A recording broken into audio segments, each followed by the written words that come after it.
الحمدللہ رب العالمین والعاقبۃ للمتقین والصلاة والسلام علی سید الانبیاء واشرف المرسلین وعلی آلہ الطیبین الطاہرین واصحابہ الاکرمین اجمعین، اما بعد فاعوذ باللہ من الشیطان الرجیم، بسم اللہ الرحمن الرحیم۔ ورفعنا لک ذکرک، وقال تعالی فی مقام آخر لقد كان لكم في رسول الله أسوة حسنة، صدق اللہ العظیم۔ ناظرین کرام، باب العلم انواریہ ایجوکیشنل سوسائٹی کے زیر اہتمام الشفاء بتعریف حقوق المصطفیٰ صلی اللہ علیہ وسلم کا سلسلہ وار درس جاری ہے۔ باب العلم انواریہ ایجوکیشنل سوسائٹی حضرت مولانا سید محمد عبدالقدیر حسینی نورانی پاشا صاحب رحمہ اللہ کا قائم کردہ یہ ادارہ اور ایک سوسائٹی ہے، اس کے زیر اہتمام الشفاء بتعریف حقوق المصطفیٰ کا سلسلہ وار درس جاری ہے۔ الشفاء بتعریف حقوق المصطفیٰ صلی اللہ علیہ وسلم، یہ کتاب در حقیقت عظمت مصطفیٰ اور سیرت مصطفیٰ پر مشتمل ایک جامع کتاب ہے۔ نبی پاک علیہ السلام کا مقام اور مرتبہ، حضور علیہ السلام کے ظاہری، باطنی، روحانی، علمی تمام کمالات کا اس میں ذکر کیا گیا ہے۔ نبی پاک علیہ السلام کو اللہ تعالی جمال صورت بھی عطا فرمایا اور کمال سیرت بھی اللہ نے آپ کو عطا فرمایا، یعنی جمال میں بھی اللہ تعالیٰ آپ کو بے مثال بنایا، کمال میں بھی اللہ تعالیٰ آپ کو بے مثال بنایا، نوال اور سخاوت میں بھی اللہ تعالیٰ آپ کو بے مثال بنایا، فضل اور کمال میں بھی اللہ تعالیٰ آپ کو بے مثال بنایا۔ اور نبی پاک علیہ السلام کی مبارک زندگی اور آپ کے تعلیمات انسانیت کے لیے، پوری انسانیت کے لیے، انسانیت کے تمام طبقات کے لیے رحمت ہے، اور محبت کا اس میں پیغام ہے، انسانیت کا اس میں پیغام ہے، امن کا، سلامتی کا، شانتی کا اس میں پیغام دیا گیا ہے۔ نبی پاک علیہ السلام کی زندگی مبارکہ قیامت تک آنے والے لوگوں کے لیے، انسانوں کے لیے رحمت ہے۔ نبی پاک علیہ السلام کی زندگی کے تمام پہلو روشن مینار کی طرح ہیں۔ نبی پاک علیہ السلام نے اپنی پوری زندگی اور حیات طیبہ کے ذریعے آپ نے انسانوں کو انسانیت کا آپ نے پیغام دیا، محبت کا، ہمدردی کا، اخلاص کا، نرمی کا، ایک دوسرے کے احترام کا، ایک دوسرے کی تعظیم کا آپ نے پیغام دیا، اور دوسروں کو تکلیف پہنچانے سے آپ نے سختی سے منع فرمایا، یعنی آپ نے انسانی حقوق کی اہمیت کو آپ نے اجاگر فرمایا، رب کی معرفت آپ نے عطا فرمائی، اور انسانیت کا مقام کیا ہے، مقام انسانیت سے آپ نے انسانوں کو آپ نے واقف کروایا۔ تو نبی پاک علیہ السلام کے تعلیمات اور آپ کی سیرت معاشرے میں، دنیا میں امن کا ذریعہ ہے۔ نبی پاک علیہ السلام کی سیرت اور تعلیمات کو جو اختیار کرے گا وہ امن والا ہوگا، وہ اپنے لیے بھی امن کا باعث ہوگا، دوسروں کے لیے بھی سلامتی کا ذریعہ ہوگا، دوسروں کے لیے بھی سکون اور نفع اور فائدے کا سبب بنے گا۔ تو نبی پاک علیہ السلام یہ سیرت مبارکہ کے مختلف پہلو اب تک بیان کیے گئے۔ اب آج کا یہ جو درس ہے اس میں نبی پاک علیہ السلام کے شمائل، نبی پاک علیہ السلام کے جسم انور کے جمال کو بیان کیا جا رہا ہے۔ علامہ قاضی عیاض مالکی رحمۃ اللہ علیہ فرماتے ہیں کہ قد آتیناک اکرمک اللہ من ذکر الاخلاق الحمیدہ والفضائل المجیدہ وخصال الکمال العدیدہ واریناک صحتها له صلی اللہ علیہ وسلم وجلبنا من الآثار ما فيه مقنع والامر اوسع فمجال هذا الباب في حقه صلی اللہ علیہ وسلم ممتد ينقطع دون نفاده الأدلة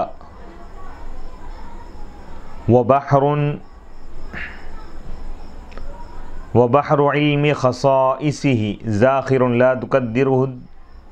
الدلاء ولكننا أتينا فيه بالمعروف مما أكثره في الصحيح والمشهور من المصنفات واقتصرنا في ذلك بقل من كل وغيظ من فيض ورأينا أن نختم هذه الفصول بذكر حديث الحسن عن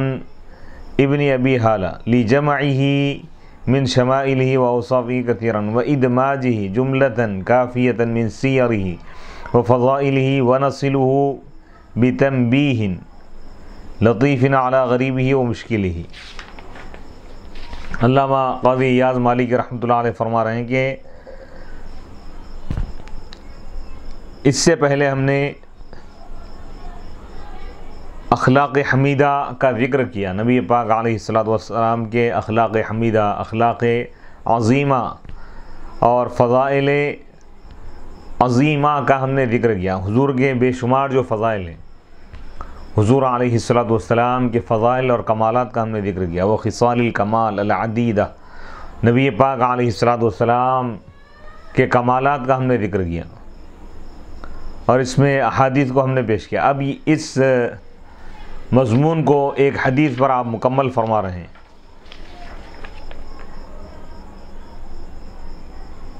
اس کے بعد پھر ایک نیا مضمون شروع ہوگا، تو اس سے پہلے آپ نبی پاک علیہ السلام کی سیرت کے بے شمار پہلوؤں میں سے ایک عظیم پہلو کا آپ نے ذکر فرمایا تھا، حضور علیہ السلام کے اخلاق عظیمہ، اور اس سے پہلے آپ نے شمائل کو بیان فرمایا۔ تو اب نبی پاک علیہ السلام کے جمال کا جو مضمون ہے اس کو آپ ایک تفصیلی حدیث پر مکمل فرما رہے ہیں، پھر اس کے بعد نیا مضمون شروع ہوگا۔ اور یہ حدیث پاک مروی ہے حضرت سیدنا حسن رضی اللہ تعالیٰ عنہ سے۔ اب اس کی سند لا رہے ہیں، اور اس میں ایک راوی ہند بن ابی حالہ بھی ہے۔ اس کی ہم سند پڑھیں گے، سند کے بعد پھر متن، اس کے بعد اس کی تشریح۔ حدثنا القاضی ابو علی الحسین بن محمد الحافظ رحمہ اللہ بقراءت علیہ سنة 58 قال حدثنا الإمام أبو القاسم عبد الله بن طاهر التميمي فيما قرأت عليه أخبركم الفقيه الأديب أبو بكر محمد بن عبد الله بن الحسن النيسابوري والشيخ الفقيه أبو عبد الله محمد بن أحمد بن الحسن المحمدي والقاضي أبو علي الحسن بن علي بن جعفر الوخشي قالوا حدثنا أبو القاسم علي بن أحمد بن محمد بن الحسن الخزاعي وأخبرنا أبو سعيد الهيثم بن كليب الشاشي أخبرنا أبو عيسى محمد بن عيسى بن الثورة الحافظ قال حدثنا سفيان بن وكيع حدثنا جميع بن عمر بن عبد الرحمن العجلي إملاء من كتابه قال حدثني رجل من بني تميم من ولد أبي هالة زوجي خديجة أم المؤمنين رضي الله عنها يكنى أبا عبد الله عن ابن لأبي هالة عن الحسن بن علي بن أبي طالب رضي الله عنه قال سألت خالي ہند بن ابی حالہ قال القاضی ابو علی رحمہ اللہ وقرأت على الشیخ ابی طاہر احمد بن الحسن بن احمد بن خذاداد الکرجی الباقلانی قال واجاز لنا الشیخ الاجل ابو الفضل احمد بن الحسن بن خیرون قال حدثنا ابو علی الحسن بن احمد بن ابراہیم بن الحسن بن محمد بن شاذان بن حرب بن مہران الفارسی قراءة علیہ فاقر به قال اخبرنا ابو محمد الحسن بن محمد بن یحیی بن الحسن بن جعفر بن عبد الله بن الحسین بن علی بن الحسین بن علی بن ابی طالب المعروف بابن اخی طاہر العلوی قال حدثنا اسماعیل بن محمد بن اسحاق بن جعفر بن محمد بن علی بن الحسین بن علی بن ابی طالب قال حدثني علي بن جعفر بن محمد بن علي بن الحسين عن أخي موسى بن جعفر عن جعفر بن محمد عن أبيه محمد بن علي عن علي بن الحسين قال الحسن بن علي واللفظ لهذا السند سألت خالي هند بن أبي هالة عن حلية رسول الله صلى الله عليه وسلم وكان وصافا وأنا أرجو ان یصف لی منها شیئا اتعلق به قال كان رسول الله صلی اللہ علیہ وسلم فخما مفخما يتلألأ وجهه تلألؤ القمر لیلۃ البدر۔ ابھی ایک تفصیلی ایک سند ہے، علامہ قاضی ایاز مالک رحمۃ اللہ علیہ سند کے ساتھ اس حدیث کو پیش فرما رہے ہیں۔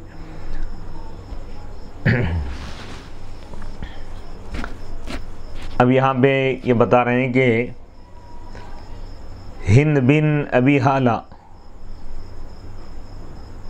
اس حدیث کو بیان کر رہے ہیں۔ قال انہوں نے کہا اللہ کے رسول علیہ الصلاۃ والسلام یعنی عظیم تھے، اب یعنی آپ کا جو وجود ہے، آپ کا جسمانی جو وجود ہے، روحانی وجود، علمی وجود، یعنی آپ ہر اعتبار سے عظیم ہیں، لیکن اب یہاں پر جمال کا بیان ہو رہا ہے۔ حضور علیہ الصلاۃ والسلام کی ظاہری جو حیت ہے، ظاہری جو جمال ہے، جسم مبارک کے جو تجلیات ہیں اور کیفیات ہے، اس کو بیان کیا جا رہا ہے کہ اللہ کے رسول علیہ الصلاۃ والسلام عظیم تھے، مفخم تھے۔ یعنی کیا مطلب؟ اس کا مطلب یہ ہے کہ یعنی ظاہری اعتبار سے دیکھنے میں بھی آپ سب سے اعلیٰ نظر آتے تھے، ہر اعتبار سے۔ یتلألأ وجہہ، آپ کا چہرہ انور چمکتا تھا، تلألؤ القمر، تلألؤ القمر یعنی چاند کی طرح چمکتا تھا۔ لیلۃ البدر، 14ویں کے چاند، یعنی چاند کی 14 تاریخ کو چاند جس طرح چمکتا ہے، 14ویں کا چاند، اس سے زیادہ چمکدار تھا آپ کا چہرہ۔ یہ جمال مصطفیٰ ہیں۔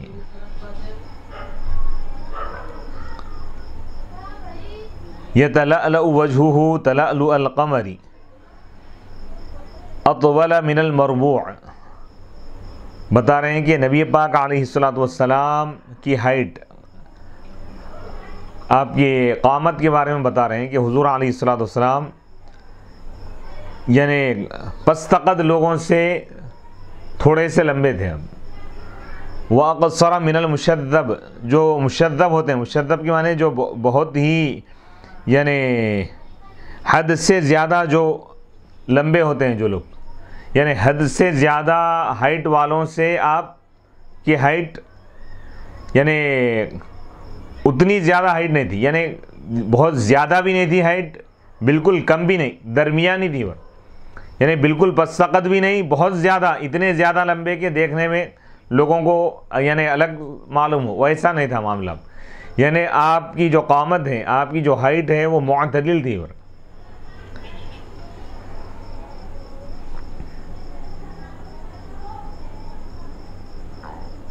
اس کے بعد بتا رہے ہیں کہ عظیم الہامہ، بڑے سر والے تھے۔ اب یہ بھی ایک یعنی کمال اور جمال کی ایک یعنی ایک صفت سمجھی جاتی ہے جس عرب میں جس شخص کا سر بڑا ہو اس کو یعنی ایک عزت اور احترام اور عظمت کی نگاہ سے دیکھا جاتا تھا۔ رجل الشعری یعنی کشادہ بال والے تھے اب، رجل الشعر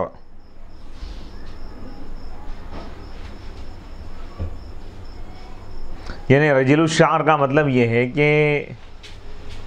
بال میں بھی اللہ تعالیٰ جمال رکھا تھا پھر گیسو وغیرہ میں، یعنی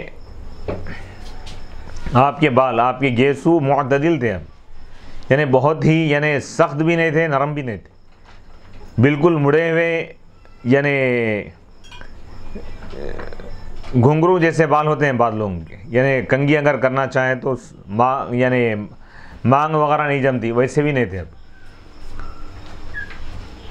معتدل تھے یہ۔ ان فرقت عقیقتہ فرق یعنی نبی پاک یعنی آپ کی جو گیسو ہیں خود بخود اس کی مانگ جم جاتی تھی ورنہ، یعنی تکلف یا مشقت کرنے کی ضرورت نہیں تھی۔ ایک قول یہ بھی بتایا گیا کہ آپ علیہ الصلوۃ والسلام یعنی اگر مانگ جم رہی ہے تو آپ مانگ جما دیتے، وَإِلَّا ورنہ نہیں، وَإِلَّا فَلَا يُجَاوِزُ شَعْرُهُ۔ ایک روایت یہ ہے کہ آپ علیہ الصلوۃ والسلام کے جو بال ہیں یسوع مبارک وہ یعنی خود بخود بال جمے ہوئے رہتے تھے، یعنی جس طرح یہ خوبصورتی کی جو علامت ہے جیسے ہونا چاہیے ویسے تھے۔ وَإِلَّا فَلَا يُجَاوِزُ شَعْرُهُ شحمت اذنی۔ ایک روایت یہ بھی ہے کہ آپ علیہ الصلوۃ والسلام کبھی زلفیں وغیرہ چھوڑتے اور کبھی آپ کے بال یعنی گیسو کان کی لو سے آگے نہیں بڑھتے تھے، کبھی کم بھی رکھتے تھے۔ اذا ہوا وفرہ اظہر اللون یعنی آپ کا رنگ کلر جو ہے بالکل عمدہ اور خوبصورت ترین تھا، یعنی پھولوں کی طرح مہکنے والا اور چمکنے والا تھا۔ واسع الجبین کشادہ پیشانی والے تھے، یعنی پیشانی کا بڑا ہونا یہ بھی ایک خوبصورتی کی علامت ہے، تو نبی پاک علیہ الصلوۃ والسلام کی جبین مبارک کشادہ تھی۔ ازج الحواجب نبی پاک علیہ الصلوۃ والسلام کے بہو جو ہے حواجب یعنی یہ جو بہو ہوتے ہیں بالکل باریک تھے، مناسب، سوابق مکمل تھے، یعنی بالوں سے بھرپور تھے۔ من غیر قرن بینہما یعنی ان کو جوڑے بغیر ایسا معلوم ہوتا کہ دونوں ملے ہوئے، لیکن ملے ہوئے نہیں رہتے تھے، بیچ میں تھوڑا سا گیپ ہوتا تھا۔ بینہما عرق یعنی دو جو بہو ہیں دونوں کے درمیان ایک رگ تھی، ایک یدر روح الغضب نبی پاک علیہ الصلوۃ والسلام جب جلال میں آتے کسی وجہ سے آپ کسی سے اگر آپ کوئی خلاف شریعت کام اگر دیکھتے، کوئی شخص اگر شریعت کے خلاف کوئی کام کرتا، جب آپ اس منظر کو ملاحظہ فرماتے ہیں تو آپ کے دو بہوؤں کے درمیان جو رگ ہے وہ رگ ابھر جاتی، یعنی اب غصے کی علامت تھی وہ۔ اقن العرنین اونچی اور خوبصورت ناک والے تھے، لہو نور اور اس میں نور تھا،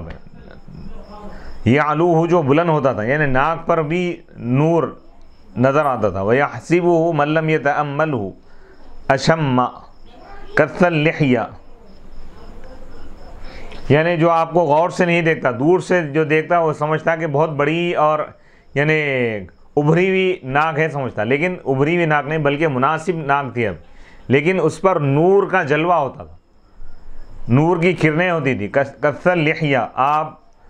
یعنی گھنی داڑھی والے تھے، آپ کی لحیہ مبارکہ ریش مبارک دراز کشادہ تھی۔ ادعج سہل الخدین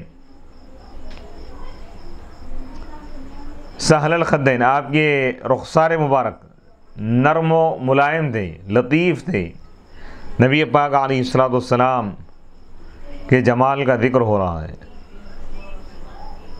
یعنی نبی پاک علیہ الصلوۃ والسلام کو اللہ تعالیٰ ہر اعتبار سے جمال اور کمال اکمل طور پر عطا فرمایا۔ اب یہاں پہ بتا رہے ہیں کہ سہل الخدین، آپ کے رخسار مبارک نرم تھے، ضلیع الفم، آپ کا دہن مبارک، دہن کے معنی آتے ہیں یعنی منہ، دہن مبارک بڑا تھا، اور یعنی بڑا منہ ہونا، یہ کیا ہے؟ یہ بھی عرب میں خوبصورتی کی علامت یہ چیز سمجھی جاتی ہے، ضلیع الفم۔ اس کے بعد فرما رہے ہیں کہ معتدل الخلق،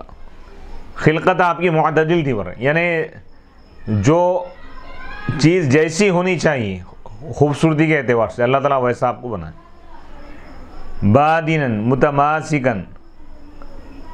یہ بتا رہے ہیں کہ نبی پاک علیہ الصلوۃ والسلام مضبوط جسم والے تھے، یعنی جسمانی اعتبار سے کوئی ایسی کمزوری نہیں تھی، یعنی آپ کے قوا بہت ہی مضبوط تھے، یہ بتا رہے ہیں،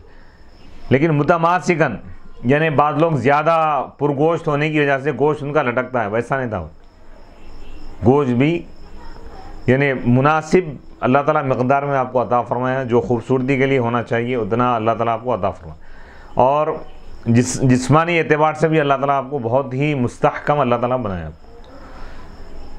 سواء البطن والصدر، خوبصورتی کی علامت یہ ہے کہ نبی پاک علیہ الصلوۃ والسلام کا شکم مبارک، سینے انور دونوں برابر تھے، یعنی بعض لوگ وہ ہوتے ہیں کہ جن کا پیٹ زیادہ ہو جاتا ہے، یعنی بڑھ جاتا ہے، پیٹ باہر نکل جاتا ہے، تو یہ بھی خوبصورتی کی علامت نہیں ہے، تو اللہ تعالیٰ نبی پاک علیہ الصلوۃ والسلام کو اس سے محفوظ رکھا۔ بعض لوگ وہ ہیں جن کا سینہ زیادہ کشادہ ہوتا ہے، پیٹ اندر ہوتا ہے، تو یہ بھی خوبصورتی کے خلاف ہے۔ بعض لوگ وہ ہیں جن کا سینہ دھسا ہوا ہوتا ہے، پیٹ باہر نکلا ہوا ہوتا ہے، تو یہ بھی خوبصورتی کے خلاف ہے۔ تو اللہ تعالیٰ نے آپ کو یہ جمال عطا فرمایا کہ آپ کا سینے انور اور پیٹ دونوں برابر تھے۔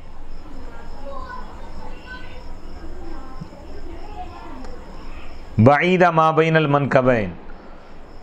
ضخم الکرادیس،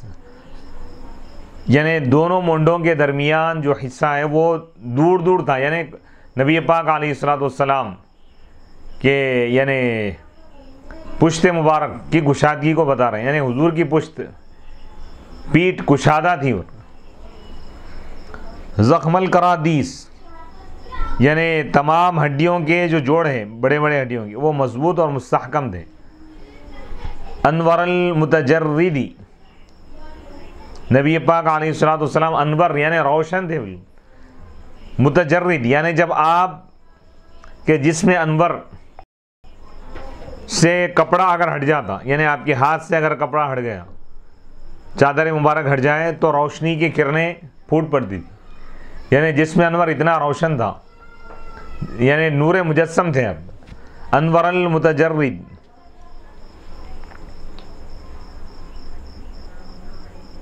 اب یہاں پہ اور ایک بات بھی بتا رہے ہیں کہ اوپر جو عبارت ہے سہل الخدین، نبی پاک علیہ الصلوۃ والسلام کے رخسار مبارک نرم اور ملائم تھے، ضلیع الفم، آپ بڑے یعنی دہن والے تھے، اشنب یعنی کشادہ دانتوں والے تھے، اب یعنی پر رونق، دقیق المسروبہ۔ اور ایک بات بتا رہے ہیں کہ نبی پاک علیہ یعنی ایک جمال کی بات ہے یہ کہ نبی پاک علیہ الصلوۃ والسلام کے سینے سے لے کر ناف تک بالوں کی ایک لڑی تھی اور باریک سی، یہ بھی ایک خوبصورتی کی علامت ہے۔ موصولہ ما بین اللبۃ والسرہ بشعر یجری کالخط، عاریت ثدیین، بتا رہے ہیں کہ حلق کے نیچے، حلق جہاں پر ختم ہوتا ہے وہاں ایک چھوٹا سا گڑھا ہوتا ہے، اس کے بعد ایک سینے کی ہڈی ہوتی، وہاں سے لے کر ناف تک یعنی بالوں کی ایک باریک ایک یعنی ایک لکیر تھی ایک، یہ بھی خوبصورتی کی علامت ہے۔ عاریت ثدیین یعنی نبی پاک علیہ الصلوۃ والسلام کے سینے انور پر کوئی بال نہیں تھے، یعنی یہ ایک خوبصورتی کی علامت۔ ما سوا ذالک، سوائے اس کے ایک جو لائن جا رہی تھی سوائے اس کے اور کوئی بال نہیں تھے۔ اشعر الذراعین،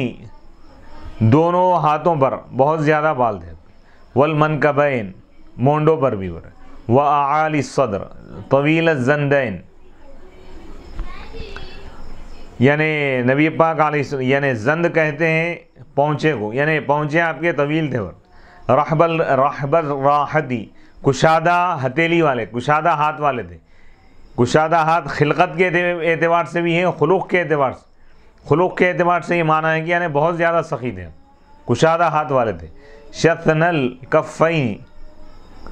دونوں ہاتھ مضبوط تھے، والقدمین اور دونوں قدم بھی، سائل الاطراف آپ کے یعنی آپ طویل لمبی انگلیوں والے تھے، یعنی آپ کی انگلیاں انگشت مبارک طویل تھے، یہ بھی جمال اور کمال کی علامت ہے۔ سائر الاطراف ثبت العصبی یعنی آپ کے اعصاب پٹھے مناسب اور مضبوط مستحکم تھے۔ خمصان الاخمصین مسیح القدمین ینبو عنہم الماء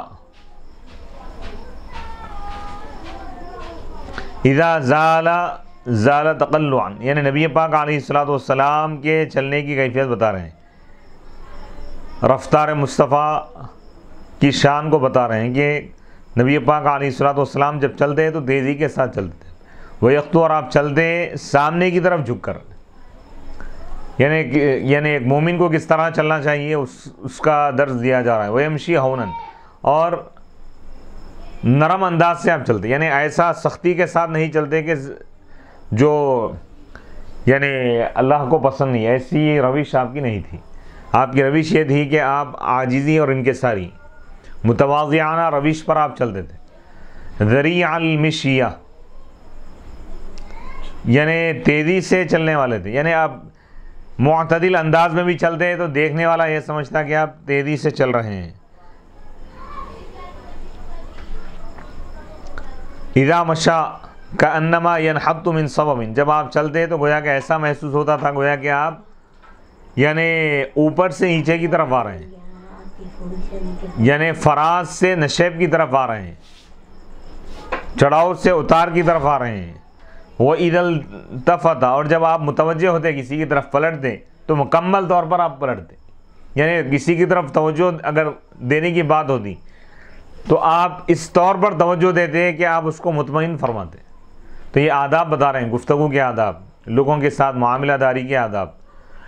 خافضاً طرفی نگاہ مصطفیٰ کی عظمت کو بتا رہے ہیں کہ نبی پاک علیہ السلام جب چلتے تو آپ کی نگاہیں زمین پر ہوتی تھی، نگاہ اٹھا کر نہیں چلتے تھے، نگاہ جھکا کر چلتے۔ تو یہ آپ بتا رہے ہیں کہ چلنے کا انداز اس طرح ہونا چاہیے۔ تو اس میں دو فائدے، ایک تو یہ ہے کہ آدمی ٹھوکر سے بچے گا، دوسری چیز یہ ہے کہ غلط چیزوں پر نگاہ پڑنے سے اس کی نگاہ محفوظ رہے گی۔ تو نبی پاک علیہ السلام کی زندگی مبارکہ کا ایک ایک پہلو یقیناً بے مثال ہے اور پوری انسانیت کے لیے رحمت اور نجات اور کامیابی کا ذریعہ ہے۔ نظرہ الی الارض نبی پاک علیہ السلام کی نگاہ مبارکہ زمین کی طرف ہوتی ہے، اطول زیادہ طویل، من نظرہ الی السماء آسمان کے مقابلے میں، جل نظرہ الملاحظہ نبی پاک علیہ السلام کا اکثر دیکھنا مشاہدہ مصطفیٰ ملاحظہ کی صورت میں ہوتا تھا، یعنی آپ یعنی اپنے چشمان مبارک کے ایک یعنی اس انداز میں آپ دیکھتے تھے کہ ملاحظہ فرماتے تھے۔ یسوق اصحابہ آپ اپنے صحابہ کو سامنے رکھتے، کیا مطلب جب محفل ہوتی یا نبی پاک علیہ السلام چلتے تو آپ صحابہ کو سامنے چلنے کا حکم دیتے۔ وَيَبْدَأُ مَنْ لَقِيَهُ بِالسَّلَامِ جو بھی آپ سے ملاقات کرتا آپ سلام میں پہل کرتے۔ تو سلام میں پہل کرنا یہ بھی حضور علیہ السلام کی سیرت کا خصوصی ایک اہم ترین پہلو ہے۔ ہر پہلو اہم ہے لیکن موجودہ معاشرے میں جو ماحول ہو گیا ہے کہ لوگ سلام کرنے میں پہل نہیں کرتے، تو ان لوگوں کو چاہیے کہ نبی پاک علیہ السلام نے یہ درس دیا ہے کہ سلام میں پہل کرنا چاہیے۔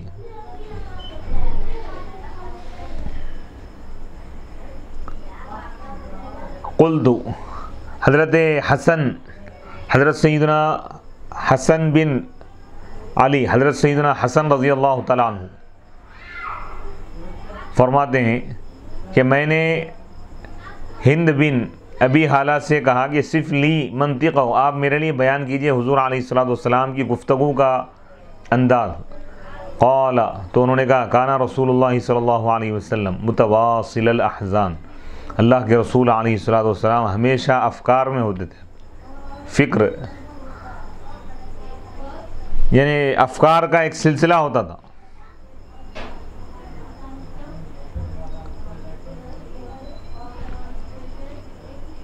دائم الفکرہ، ہمیشہ آپ سوچ میں ہوتے تھے۔ لیست لہ راحہ،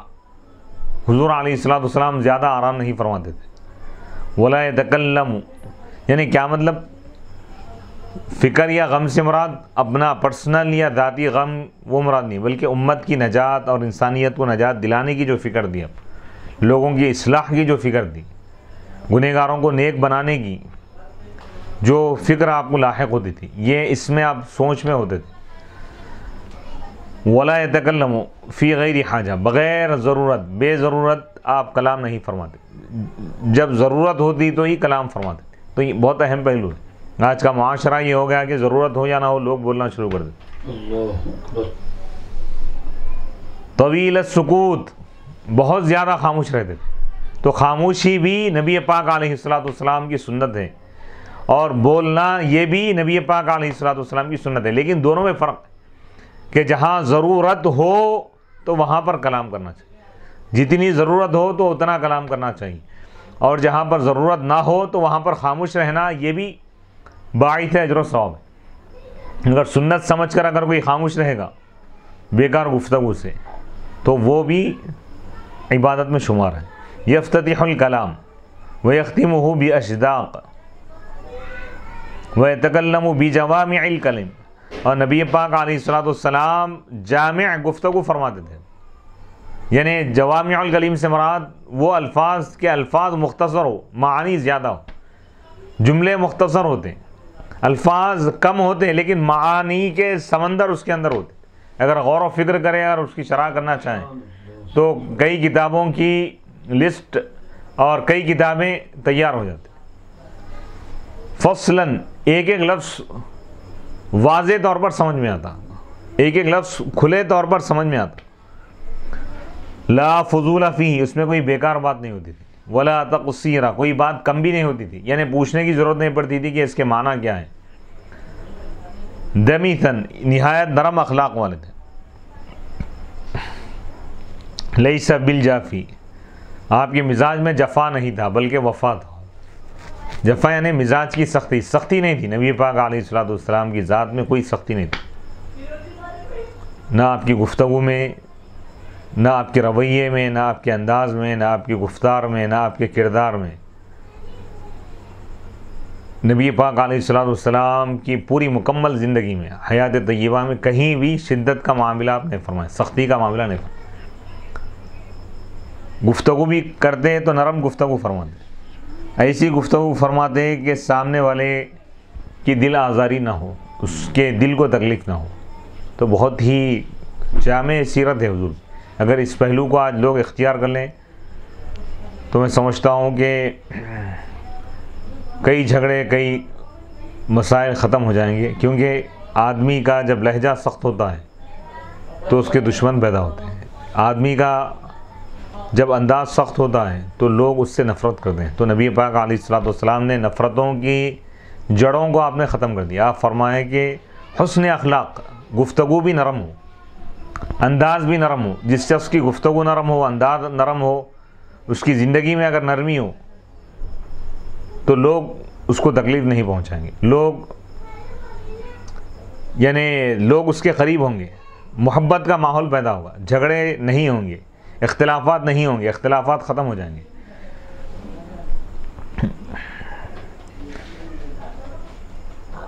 لیس بالجافی ولا المہین، نبی پاک علیہ الصلوۃ والسلام سخت مزاج نہیں تھے، ولا المہین، اور نہ آپ کسی کی حقارت فرماتے تھے، کسی کی تحقیر، کسی کی توہین نہیں فرماتے تھے۔ تو یہ سیرت مصطفیٰ صلی اللہ علیہ وسلم کا ایک جامع پہلو ہے۔ ویسے ہر پہلو مکمل پوری سیرت جامع ہے، لیکن خاص طور پر آج دنیا میں لوگوں میں جو بگاڑ پیدا ہو گیا ہے، آج لوگوں میں جو دشمنیاں ہو رہی ہیں، آج خاندانوں میں، قبیلوں میں، لوگوں میں اور معاشرے میں، سوسائٹی میں جو لوگ ایک دوسرے سے دشمنی کر رہے ہیں، ایک دوسرے کو تکلیف پہنچا رہے ہیں، ایک دوسرے کی تحقیر کر رہے ہیں، تو اس سے بچنے کی ضرورت ہے۔ نبی پاک علیہ الصلوۃ والسلام کی سیرت کا پیغام یہ ہے کہ کسی کی توہین نہ کی جائے، کسی کو تکلیف نہ دی جائے۔ يعظم النعمة وإن دقت لا يذم شيئا لم يكن يذم ذواقا ولا يمدحه ولا يقام لغضبه ولا يقاوم لغضبه إذا تعرض للحق ولا يقام لغضبه إذا تعرض للحق بشيء حتى ينتصر له ولا يغضب لنفسه ولا ينتصر لها۔ نبی پاک علیہ الصلوۃ والسلام نعمتوں کی قدردانی فرماتے تھے۔ وَإِن دقت، اگرچہ کہ نعمت چھوٹی ہو، یعنی چھوٹی سی نعمت بھی اگر دی جائے تو آپ اس کو چھوٹی یا معمولی نہیں سمجھتے تھے، اس کو عظیم سمجھتے تھے۔ یعنی اللہ کی نعمتوں کا شکر کس طرح کرنا چاہیے، اس کا پیغام آپ نے امت کو عطا فرمایا۔ امت کے نام آپ نے یہ پیغام دیا ہے کہ اللہ کی تمام نعمتوں کی قدر کرو۔ نعمت چاہے چھوٹی سی چھوٹی بھی اللہ تعالیٰ عطا کرے، اللہ کی ہر عطا کو عظیم سمجھے اور اس کی قدردانی کرے، اس کا شکر ادا کرے، تو اللہ تعالیٰ اور مزید نعمتیں عطا کرے گا۔ یعظم النعمہ، نبی پاک علیہ الصلوۃ والسلام نعمتوں کی قدردانی فرماتے تھے، نعمت کو عظیم سمجھتے تھے۔ وَإِن دقت، اگرچہ کہ وہ چھوٹی ہو، لا يذم شيئا، کسی چیز کی آپ مذمت نہیں فرماتے۔ لم یکن یذم ذواقا، کسی ذوق کوئی چیز اگر کھاتے تناول فرماتے تو آپ اس کی برائی نہیں کرتے تھے، جیسا عموماً لوگوں کے مزاج میں ہوتا ہے، بعض لوگوں کی، کہ کوئی چیز اگر سمجھ میں نہ آئے یا کوئی چیز اگر ان کو یعنی مناسب نہیں دکھ رہی ہے یا نہیں کھائی جا رہی ہے تو لوگ اس کی برائی بیان کرتے ہیں، کھانے کو خراب کہتے ہیں یا سالن کو خراب کہتے ہیں یا کسی چیز کو۔ لیکن نبی پاک علیہ الصلوۃ والسلام نے یہ پیغام دیا ہے کہ کھانا ہو یا پانی ہو یا سالن ہو یا کوئی بھی چیز ہو، اللہ کی جو نعمت ہے کھانے پینے کی چیزوں میں، تو اس کی برائی بیان نہ کریں، کیونکہ وہ اللہ کی نعمت ہے۔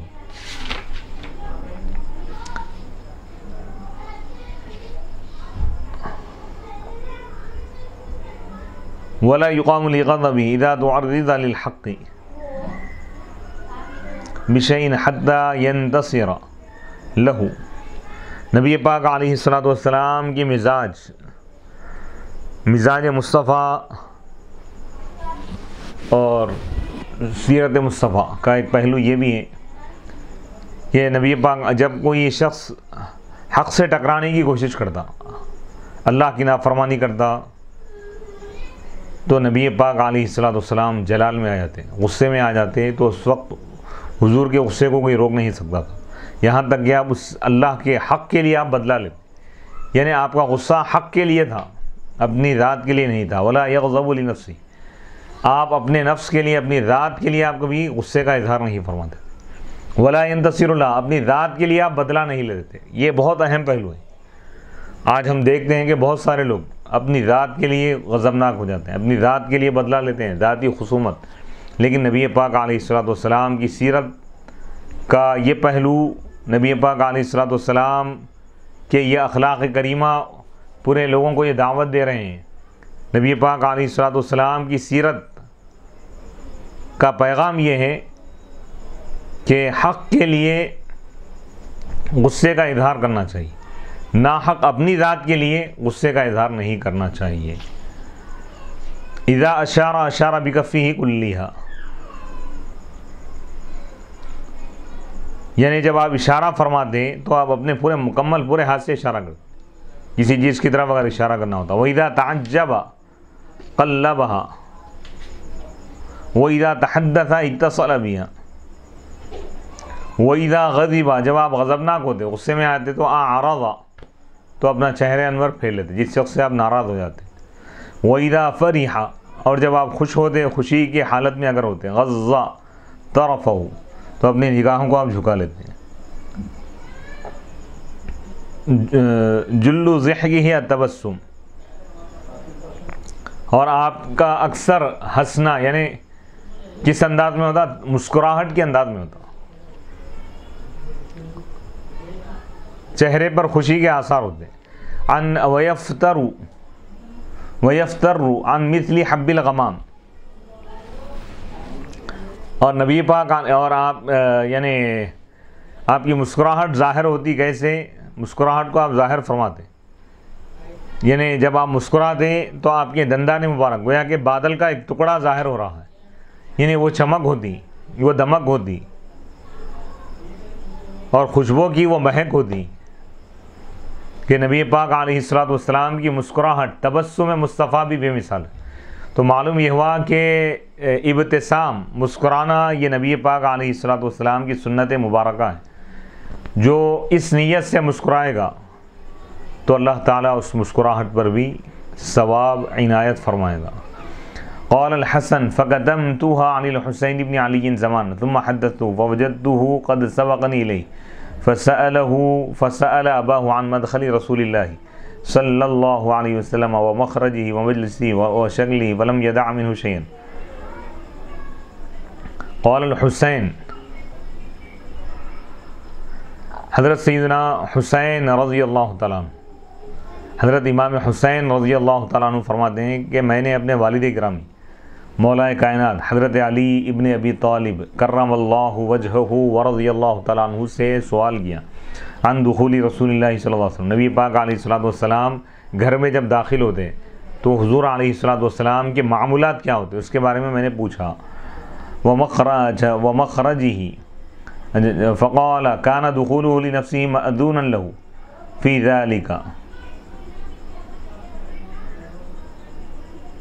فكان اذا اوى الى منزله، تو نبی پاک علیہ الصلوۃ والسلام جب اپنے کاشانہ مبارکہ اپنے دولت قدے پر آپ تشریف لے جاتے تو جزاء دخولہ ثلاثۃ اجزاء، جب داخل ہوتے ہیں تو آپ اپنے وقت کو 3 حصوں میں آپ تقسیم فرماتے ہیں. جزءاً للہ، ایک حصہ اپنے وقت کا اللہ کے لیے آپ وقف فرماتے تھے، یعنی باہر بھی اللہ ہی کی آپ عبادت فرماتے، گھر میں آنے کے بعد بھی آپ گھر کے جو یعنی وقت ہے، جو ٹائمنگ وغیرہ ہے گھر میں جو آپ کے رہنے کا جو وقت ہے اس میں بھی آپ ایک حصہ اللہ کی عبادت کے لیے نوافل کے لیے آپ مختص فرماتے. وجزءاً لأہلی، اور ایک حصہ آپ اپنے اہل و عیال کے لیے آپ مختص فرماتے. وجزءاً لنفسی، اور ایک حصہ وقت کا آپ مقرر فرماتے اپنی ذات کے لیے. ثم جزأ جزءہ بینہ وبین الناس،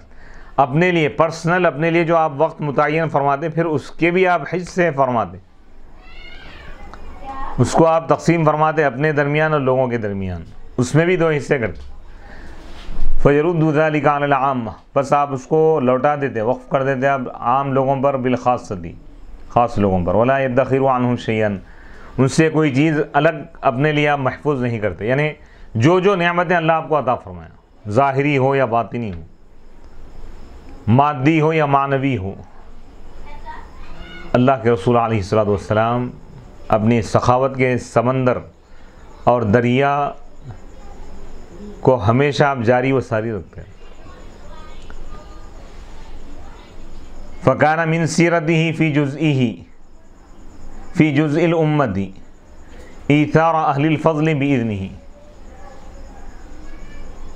وقسمته على قدر فضلهم في الدين، منهم ذو الحاجة ومنهم ذو الحاجتين ومنهم ذو الحوائج، فيتشاغل بهم ويشغلهم فيما يصلحهم والأمة من مسألته عنهم وأخبارهم بالذي ينبغي لهم، ويقول ليبلغ الشاهد منكم الغائب وأبلغوني حاجة من لا يستطيع إبلاغي حاجته، فإنه من أبلغ سلطانا حاجة من لا يستطيع إبلاغها ثبت الله قدميه يوم القيامة لا يذكر عنده إلا ذلك ولا يقبل من أحد غيره اب یہاں پہ بتا رہے ہیں کہ فکان من سیرتی، بس نبی پاک علیہ الصلوۃ والسلام کی سیرت میں سے ایک بات یہ بھی ہے، فی جزء الامہ، امت کے حصے میں، امت کے لیے جو آپ نے وقت کو مقرر فرمایا تھا، ایثار اہل الفضل، یعنی جو فضل والے ہیں ان کو آپ ترجیح دے دیتے باذن ہی، اپنی اجازت سے، وقسمتہ، اور آپ اس کو تقسیم فرماتے اعلی قدری فضلہم، ان کی فضیلت کے مطابق، فی الدین، دین میں، منہم، یعنی نبی پاک علیہ الصلوۃ والسلام کے پاس اگر کوئی شخص آتا تو آپ اس کی دینداری کے اعتبار سے اس کو آپ درجہ عطا فرماتے تھے، یعنی اپنی محفل میں ہو یا اپنے گھر میں ہو، لوگوں کے جو مراتب ہیں اس کا آپ خیال فرماتے ہیں۔ پھر بتا رہے ہیں کہ ان کی ضروریات کا بھی آپ خیال فرماتے ہیں۔ منہم ذو الحاجہ، ان میں سے جو ایک حاجت والا ہے، ان میں سے بعض دو حاجتیں والے تھے، اس میں سے بعض وہ ہوتے ہیں جو کئی جن کی ضروریات ہوتی ہیں، فیتشاغل بہم، تو نبی پاک علیہ الصلوۃ والسلام ان میں مصروف ہو جاتے ہیں۔ یعنی کیا مطلب؟ جس کے زیادہ ضروریات ہے پہلے آپ اس کو ترجیح دیتے، جو زیادہ ضرورت مند ہے پہلے اس کی ضرورت کو آپ مکمل فرماتے۔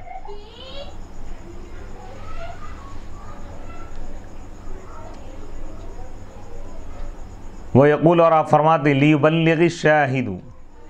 اور امت کی اصلاح میں آپ مصروف ہو جاتے، وَيَشْغَلُهُمْ، اور آپ ان کو مصروف کر دیتے ان چیزوں میں جو ان کو درستگی عطا کرنے والی ہے،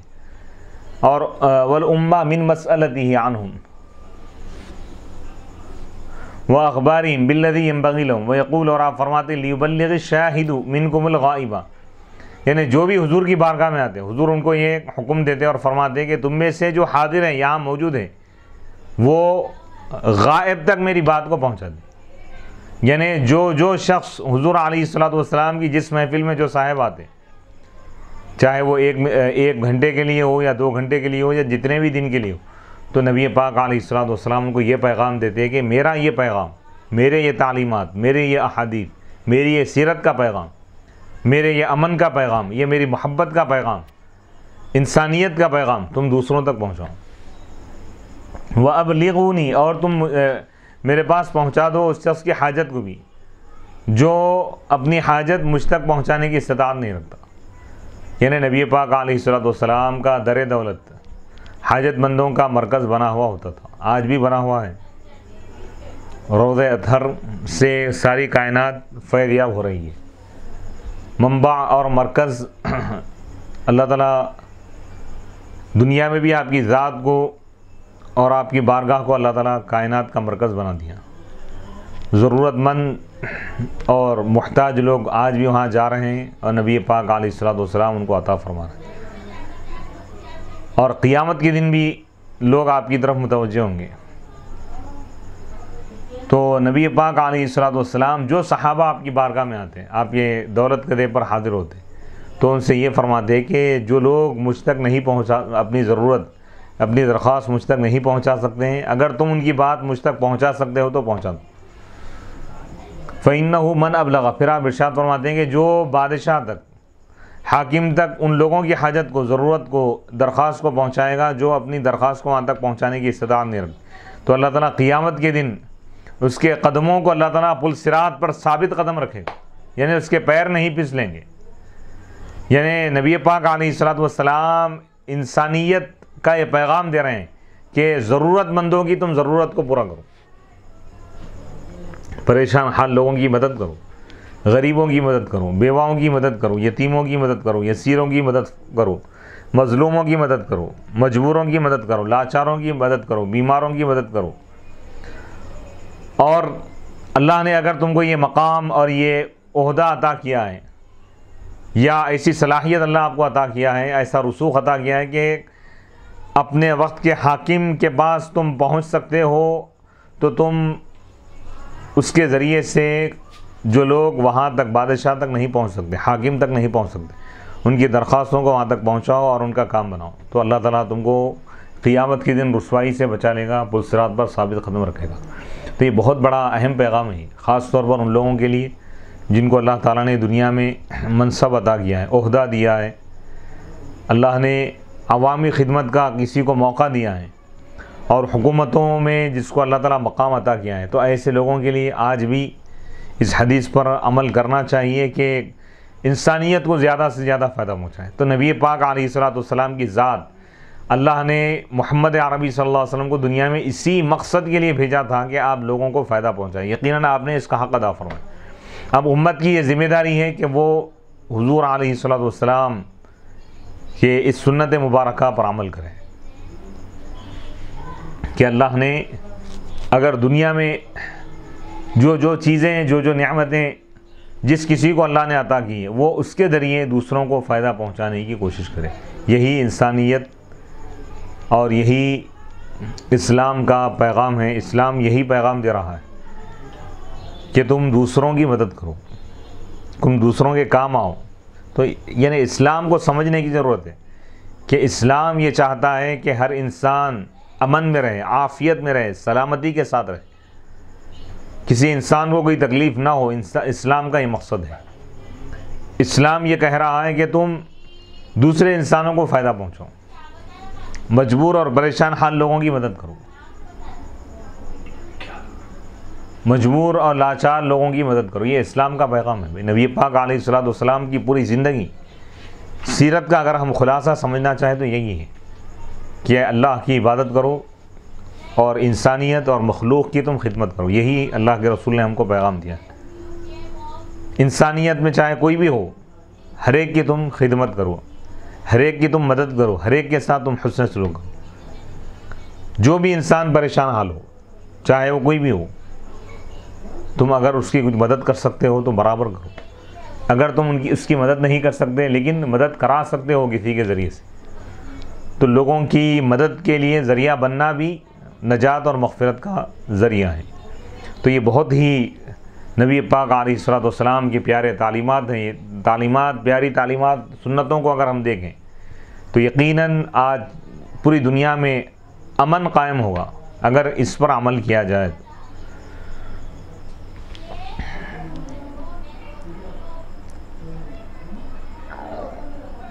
قال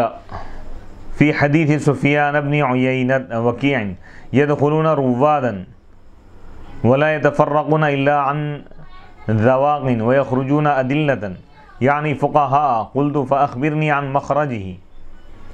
كيف كان يصنع فيه قال كان رسول الله صلى الله عليه وسلم يخزن لسانه إلا مما يعنيهم ويؤلفهم ولا يفرقهم يكرم كريم كل قوم ويوليه عليهم ويحذر الناس ويحترس منهم من غير أن يطوي عن أحد بشره وخلقه ويتفقد أصحابه ويسأل الناس عما في الناس ويحسن الحسن ويصوب ويقبح القبيح ويهونه ويوهنه معتدل الأمر غير مختلف لا يغفل مخافة أن يغفل أو يمل لكل حال عنده عتاد لا يقصر عن الحق ولا يجاوز إلى غيره الذين يلونه من الناس خيارهم وأفضلهم عنده أعمهم نصيحة وأعظمهم عنده منزلة أحسنهم مواساة وموازرة۔ سفیان بن وکیع کی حدیث میں وہ کہتے ہیں کہ یدخلون، لوگ داخل ہوتے ہیں حضور علیہ الصلوۃ والسلام کے پاس، رواد یعنی نبی پاک علیہ الصلوۃ والسلام کی بارگاہ میں لوگ داخل ہوتے ہیں پیاسے بن کر، اور حضور کی محفل سے جب جاتے تو سیراب ہو کر جاتے، ظاہری باطنی تمام تشنگیوں کو اللہ کے رسول علیہ الصلوۃ والسلام اپنی سخاوت کے سمندر سے آپ تمام تشنگیوں کو آپ ختم فرماتے، بجھا دیتے، تمام پیاسوں کو آپ سیراب فرماتے۔ وَيَخْرُجُونَ، اور وہ نکلتے حضور کی بارگاہ سے أَدِلَّةً، رہنما بن کر، یعنی علم حاصل کر کے جاتے، علم کی تشنگی لے کر آئے تھے حضور علیہ الصلوۃ والسلام اپنی بارگاہ کے علم کا پیالہ آپ ان کو پلا کر ان کو سیراب فرماتے، ان کی پیاس کو بجھا دیتے۔ قل تو میں نے کہا،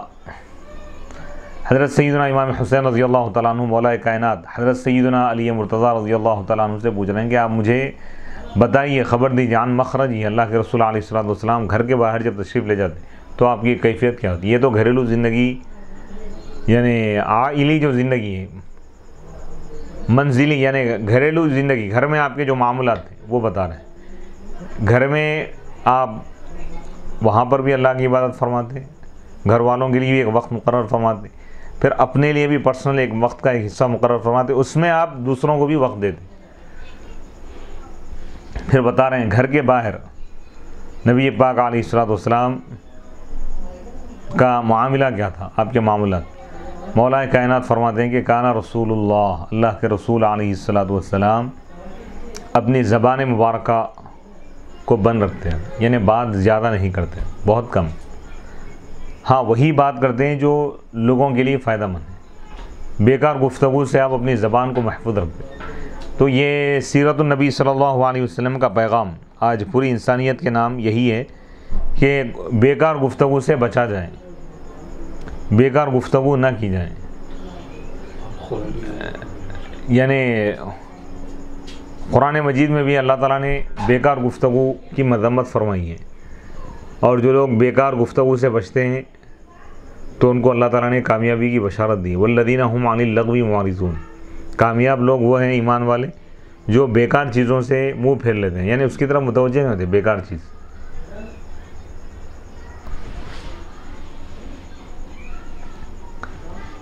وَيُؤَلِّفُهُمْ، نبی پاک علیہ الصلوۃ والسلام صحابہ کے دلوں کو جوڑتے ہیں، لوگوں کے دلوں کو جوڑ دیتے، یعنی دلوں کو جوڑنے والی بات کرتے، توڑنے والی بات نہیں، محبت پیدا کرنے والی بات کرتے تھے، دلوں کو جوڑتے تھے، دشمنوں کو آپ دوست بناتے تھے۔ یعنی اسلام کی تعلیمات کیا ہے؟ دیکھیے اللہ کے رسول علیہ الصلوۃ والسلام، وہ قبیلے جو آپس میں ایک دوسرے کے دشمن تھے، اللہ کے رسول علیہ الصلوۃ والسلام نے ان کو دوست بنا دیا، جو آپس میں ایک دوسرے کو قتل کرتے تھے، جو ایک دوسرے کے جانی دشمن تھے، جو ایک دوسرے کو برا بھلا کہا کرتے تھے، جو ایک دوسرے سے سختی سے شدت کے ساتھ نفرت کرتے تھے، اللہ کے رسول علیہ الصلوۃ والسلام نے فرمایا نہیں، اسلام میں نفرت کے لیے کوئی جگہ نہیں ہے، اسلام لڑائی جھگڑے کا نام نہیں ہے، اسلام محبت کا نام ہے،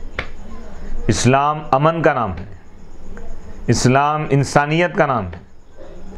اسلام دوستی کا نام ہے۔ یعنی اسلام نفرت کو پسند نہیں کرتا، اسلام دشمنی کو پسند نہیں کرتا، اسلام یہ حکم دیتا ہے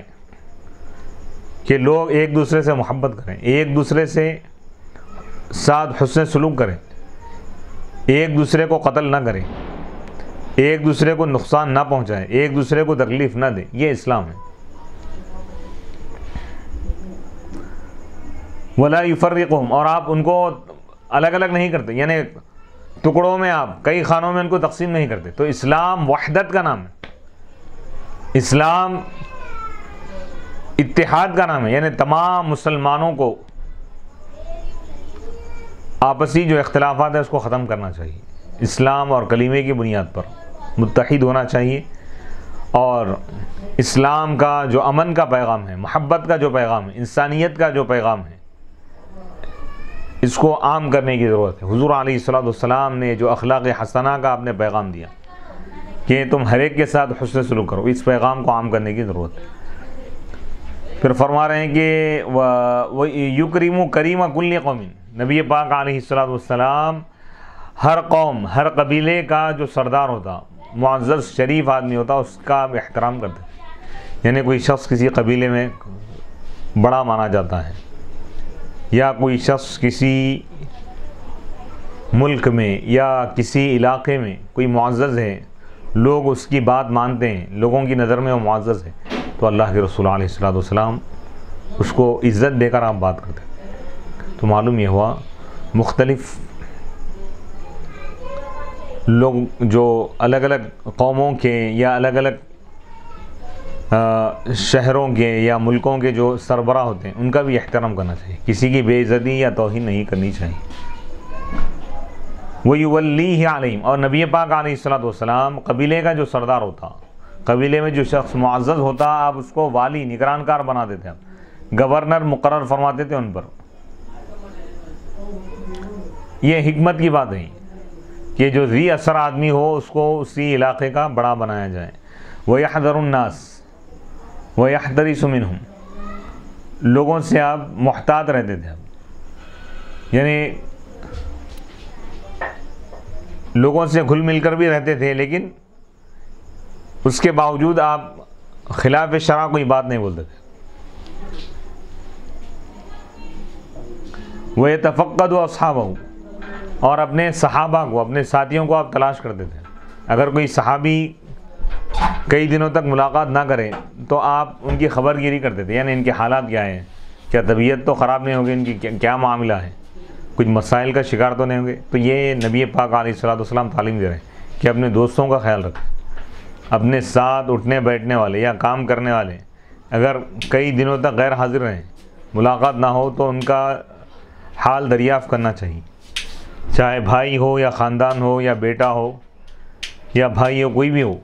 جو روز ملنے جلنے والے جو لوگ ہیں، دوست و احباب ہو یا اہل خاندان ہو، اگر کثرت سے ملاقات کرنے والے لوگ اگر نہ ملیں تو چاہیے کہ ان سے رابطہ کریں، ان کے بارے میں معلومات حاصل کریں، اگر وہ پریشان حال ہو تو ان کی مدد کریں۔ یہ اخلاق کا بہت اہم ترین پہلو ہے، یہی نہیں کہ سامنے ہے تو پوچھ رہے ہیں، غائب ہو گیا تو اس کے بارے میں فکر بھی نہیں کر رہے ہیں، ایسا نہیں ہونا۔ اخلاص کا پیغام دیا ہے، دوستی ہو اخلاص کی بنیاد، انسانیت کا آپ نے پیغام دیا ہے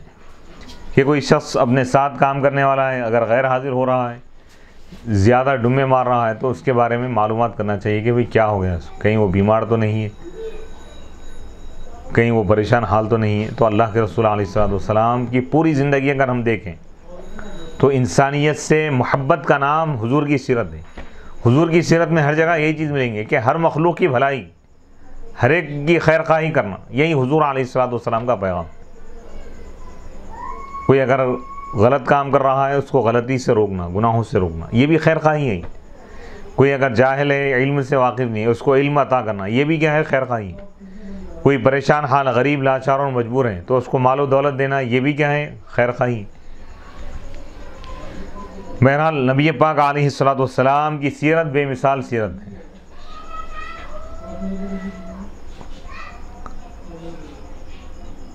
وَيَسْأَلُ النَّاسَ، اور لوگوں سے آپ پوچھتے تھے ان چیزوں کے بارے میں جس میں جو لوگوں کے اندر ہے جو چیزیں۔ وَيُحَسِّنُ الْحَسَنَ، اور اچھی چیز کو آپ اچھا کہتے تھے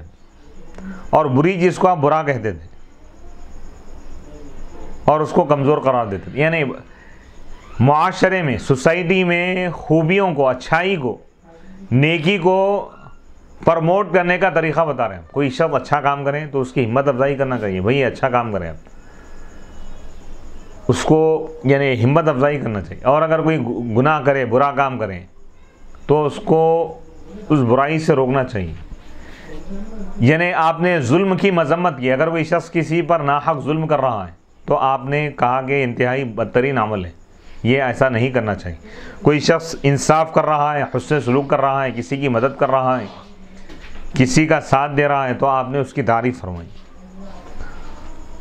معتدل الامر، تمام معاملات میں آپ معتدل تھے، غیر مختلف، اختلاف نہیں کرتے تھے۔ لا یغفل مخافۃ ان یغفل او یمل، لکل حال عنده عداد، ہر حال کے لیے، ہر ایک کیفیت کے لیے آپ کے پاس ایک مناسب ماحول تھا، یعنی کس وقت کیا بات کرنی چاہیے اس کے لیے آپ ماحول دیکھ کر، حالات کو دیکھ کر آپ واعظ فرما دیتے۔ لا یقصر عن الحق، حق کے بارے میں آپ کبھی کوتاہی نہیں کرتے تھے اور حق سے آگے نہیں بڑھتے تھے، حق جہاں ہے بس وہیں آپ موجود ہوتے تھے۔ یہاں ایک اہم ترین مضمون مکمل ہوگا، اس کے بعد انشاءاللہ ایک بات پر ہم انشاءاللہ ایک مضمون کو ختم کر دیں گے، اس کے بعد نیا مضمون اگلی نشست میں ہم بیان کریں۔ بتا رہے ہیں کہ جو نبی پاک علیہ الصلوۃ والسلام کے جو قریب بیٹھتے وہ تمام لوگوں میں سب سے اعلیٰ ہوتے تھے، افضل ہوتے تھے حضور کے پاس۔ اعم، ان میں سب سے زیادہ عام ہوتے تھے اب وہ لوگ نصیحتاً خیر خواہی کے اعتبار سے، وَأَعْظَمُهُمْ، اور نبی پاک علیہ الصلوۃ والسلام کے پاس درجے کے اعتبار سے بلند اور مقام والے ہوتے تھے، احسنہم، اور ان میں سب سے زیادہ اچھے ہوتے تھے خیر خواہی کے اعتبار سے، غم خواری کے اعتبار سے۔ اب یہاں سے نبی پاک علیہ الصلوۃ والسلام کی مجلس مبارکہ، آپ کی محفل کی شان کو بیان کیا جا رہا ہے۔ انشاءاللہ اگلی نشست میں ہم اس کو بیان کریں گے۔ وصلی اللہ تعالی علی خیر خلقہ سیدنا محمد وآلہ وصحبہ اجمعین والحمد للہ رب العالمین۔